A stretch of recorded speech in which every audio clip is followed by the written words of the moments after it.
परिचय। बच्चों, अनुपात का अर्थ है दो राशियों की तुलना करना।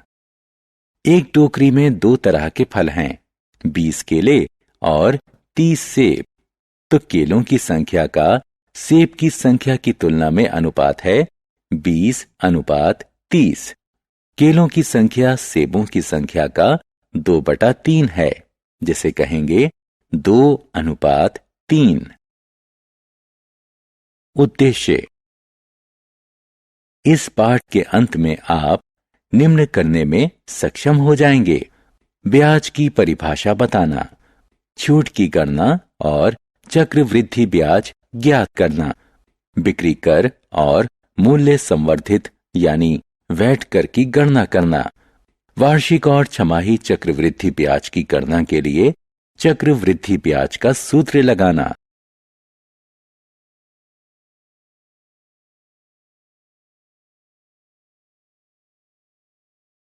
उदाहरण। एक स्कूल में 8वीं कक्षा के छात्रों के लिए घूमने जाने का कार्यक्रम बनाया गया। कक्षा के कुल छात्रों में 40% लड़कियां हैं, जिनकी संख्या 18 है। घूमने जाने का स्थान स्कूल से 250 किलोमीटर दूर है और बस कंपनी 15 रुपए प्रति किलोमीटर की दर से किराया लेगी। खाने पीने का कुल खर्च 4,500 रुपए होगा। अगर छात्रों के साथ 2 शिक्षक भी जाते हैं तो प्रति व्यक्ति कितना खर्च आएगा? हल। मान लीजिए कुल छात्रों की संख्या है x और x का 40% लड़कियां हैं। गणना करने पर छात्रों की संख्या बराबर 45 है। लड़कों की संख्या बराबर 45 घटा 18 बराबर 27। लड़कों की तुलना में लड़कियों की संख्या है 2/3, जिसे हम इस तरह से लिखेंगे और पढ़ेंगे 2:3। प्रति व्यक्ति लागत निकालने के लिए परिवहन शुल्क बराबर आने जाने की दूरी गुणा दर, जो कि गणना करने पर रुपए 7,500 है। कुल खर्च बराबर खाने पीने की लागत जमा परिवहन लागत, जो कि गणना करने पर रुपए 12,000 है। कुल व्यक्तियों की संख्या बराबर 18 लड़कियां जमा 27 लड़के जमा 2 शिक्षक बराबर 47। तो प्रति व्यक्ति खर्च रुपए 255 आएगा। उदाहरण। एक बाइक की कीमत पिछले साल 45,000 रुपए थी। इस साल इसमें 20% की वृद्धि हो गई है, तो अब इसकी कीमत क्या है? हल। एक बाइक की कीमत बराबर 45,000 रुपए, प्रतिशत वृद्धि बराबर 20। 45,000 का 20% होगा रुपए 9,000। नई कीमत बराबर पुरानी कीमत जमा वृद्धि बराबर 45,000 रुपए जमा 9,000 रुपए बराबर 54,000 रुपए। बिक्री बढ़ाने के लिए बाइक की कीमत में 5% कमी कर दी गई। अब देखें कि बाइक की कीमत क्या होगी। बाइक की कीमत बराबर 45,000 रुपए कमी 45,000 का 5% बराबर 2,250। नई कीमत बराबर पुरानी कीमत घटा कमी। गणना करने पर हम पाएंगे 42,750 रुपए।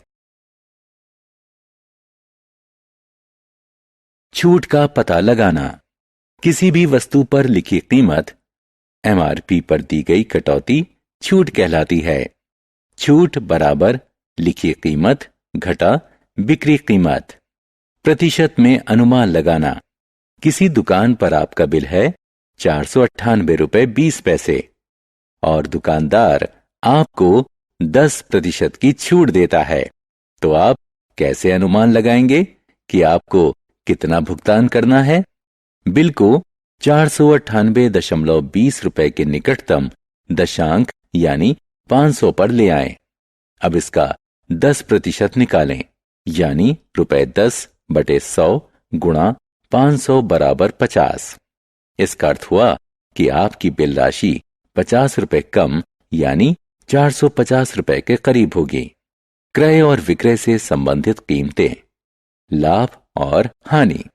मैं पेन पर 3 रुपए और कागज पर 2 रुपए खर्च करूं तो खर्च होगा 5 रुपए।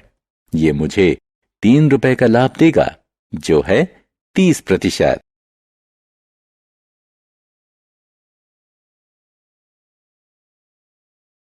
लागत मूल्य, बिक्री कीमत, लाभ प्रतिशत, हानि प्रतिशत निकालना। उदाहरण, एक दुकानदार ने 200 गुड़ियां खरीदी। एक गुड़िया की कीमत 5 रुपए थी। 20 गुड़ियां टूटी निकलीं और उन्हें फेंकना पड़ा। बाकी की गुड़ियां 8 रुपए प्रति गुड़िया की दर से बेची गईं। लाभ या हानि का क्या प्रतिशत रहा? हल, 200 गुड़ियों की लागत बराबर 200 गुणा 5 बराबर 1000 रुपए। 20 गुड़ियां टूटी निकलीं, बाकी बची गुड़ियां बराबर 200 घटा 20 बराबर 180। इन्हें बेचा 8 रुपए प्रति गुड़िया की दर से। 180 गुड़ियों की बिक्री कीमत बराबर 180 गुणा 8 बराबर 1440 रुपए। दुकानदार का लाभ हुआ, बिक्री कीमत क्रय कीमत से ज्यादा है। लाभ बराबर 1440 घटा 1000 बराबर 440 रुपए। 1000 रुपए पर 440 रुपए का लाभ हुआ तो 100 रुपए पर कितना लाभ मिला? गणना करने पर हमने लाभ 44% पाया। बिक्री कर निकालना। एक दुकान पर एक जोड़ी जूते की कीमत 1450 रुपए थी। उस पर 8% बिक्री कर लिया गया। बिल की कुल राशि कितनी हुई? हल, 100 रुपए पर टैक्स बना 8 रुपए, तो 1450 रुपए पर टैक्स बनेगा 116 रुपए। बिल राशि बराबर वस्तु की कीमत जमा बिक्री कर बराबर 1450 जमा 116 बराबर 1566 रुपए। मूल्य संवर्धित कर यानी वैट निकालना। रीना ने 9800 रुपए की वॉशिंग मशीन खरीदी, जिसमें 10% टैक्स भी शामिल है। मूल्य संवर्धित कर लगने से पहले मशीन की कीमत कितनी थी? मूल्य संवर्धित कर के साथ वॉशिंग मशीन की कीमत बराबर 9800 रुपए। 9800 का 10% बराबर 980 रुपए। मूल्य संवर्धित कर लगाने से पहले कीमत बराबर 9800 घटा 980 बराबर 8820 रुपए। साधारण ब्याज। बैंक या डाकखाने में जमा राशि पर जो अतिरिक्त राशि दी जाती है उसे ब्याज कहते हैं। जब लोग इनसे राशि उधार लेते हैं तो वो इन्हें ब्याज देते हैं। ब्याज राशि, समयावधि और ब्याज दर पर निर्भर है। उदाहरण, 2 साल के लिए 2000 रुपए की राशि 6% वार्षिक ब्याज की दर पर ली गई। इस राशि पर साधारण ब्याज कितना होगा और 2 साल बाद कितनी राशि देय होगी? हल, 2000 रुपए पर लिया गया ब्याज बराबर है 120 रुपए के। 2 साल का ब्याज बराबर 120 गुणा 2 बराबर 240 रुपए। 2 साल के अंत में देय राशि बराबर मूलधन जमा ब्याज बराबर 2000 रुपए जमा 240 बराबर 2240 रुपए।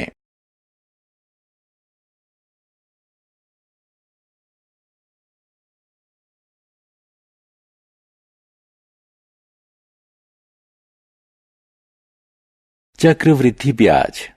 चक्रवृद्धि ब्याज तब लगना शुरू होता है जब मूलधन में ब्याज भी जोड़ दिया जाता है। उसके बाद से जोड़े गए ब्याज पर भी ब्याज लिया जाता है। मूलधन में ब्याज की राशि जोड़ने को चक्रवृद्धि कहते हैं। चक्रवृद्धि ब्याज निकालना। हरि ने 2 वर्ष के लिए 24,000 रुपए 5% वार्षिक चक्रवृद्धि ब्याज की दर से उधार लिए। कदम 1 वर्ष का साधारण ब्याज निकालें। प्रथम अवधि के लिए मूलधन मान लीजिए P1 बराबर 24,000 रुपए। पहले वर्ष के लिए 5% ब्याज होगा 1,200 रुपए। कदम 2, अब वो राशि निकालें जो ली या दी जानी है। ये अगले साल की मूल राशि हो जाएगी। पहले साल की समाप्ति पर राशि होगी 25,200 रुपए, जो कि बराबर है P2 के। कदम 3, अब फिर से इस राशि पर एक और साल के लिए ब्याज निकालें। यह होगा 1,260 रुपए। कदम 4, दूसरे साल के अंत में राशि बराबर P2 जमा SI2 बराबर 25,200 जमा 1,260 रुपए बराबर 26,460 रुपए। दिया गया कुल ब्याज 1,200 रुपए जमा 1,260 रुपए बराबर 2,460 रुपए। हम साधारण ब्याज की इस तरह भी गणना कर सकते हैं। 2 वर्ष के लिए साधारण ब्याज होगा 2,400 रुपए। अतः चक्रवृद्धि ब्याज देने पर हरि को 60 रुपए अधिक देने होंगे।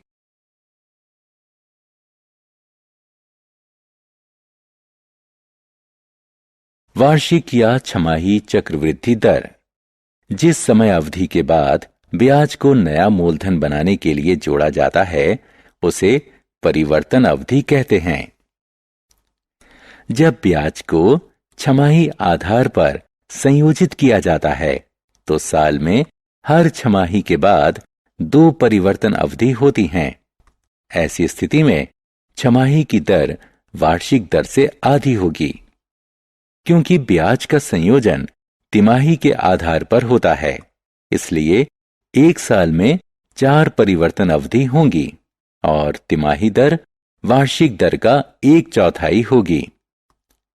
उदाहरण, छमाही में संयोजित 10% की वार्षिक दर से 1.5 साल के लिए 15,000 रुपए की ऋण राशि पर कितनी राशि का भुगतान करना होगा?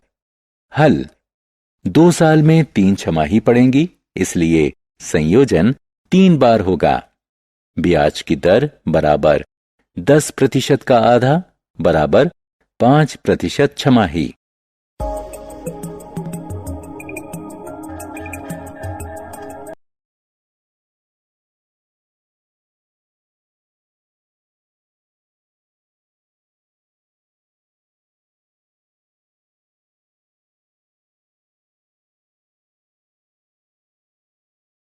सारांश।